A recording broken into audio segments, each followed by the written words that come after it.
Round shape kundan stone use பண்ணி ஒரு பூட்டா design எப்படி க்ரியேட் பண்ணுறது அப்படிங்கிறத இந்த வீடியோவில் பார்க்கலாம். So hi, this is from HRRA designer. அதுக்கு ஃபர்ஸ்ட் நான் ஒரு round shape kundan stone paste பண்ணிக்கிறேன். தென் அதை சுற்றி நான் சுகர் பீட் கொடுத்து கவர் பண்ணிக்கிறேன்.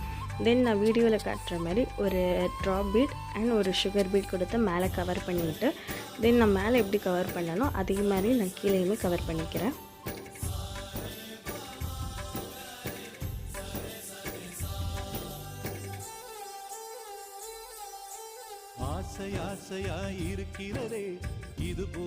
தென் லெஃப்ட் சைடில் ஒரு கட் பீட் அண்ட் ஒரு சுகர் பீட் கொடுத்து நான் கவர் பண்ணிக்கிறேன். நான் வீடியோவில் கட்டுற மாதிரி லெஃப்ட் சைடு எப்படி கவர் பண்ணனோ அதே மாதிரி நான் ரைட் சைட்லேயும் ஒரு கட் பீட் அண்ட் ஒரு சுகர் பீட் கொடுத்து கவர் பண்ணிக்கிறேன். இந்த மாதிரியான வீடியோஸ் பார்க்க நம்ம பேஜை மறக்காமல் ஃபாலோ பண்ணிக்கோங்க அண்ட் உங்கள் ஃப்ரெண்ட்ஸ் அண்ட் ஃபேமிலிக்கு ஷேர் பண்ணிவிடுங்க. So do follow for more videos. Thanks for வாட்சிங்.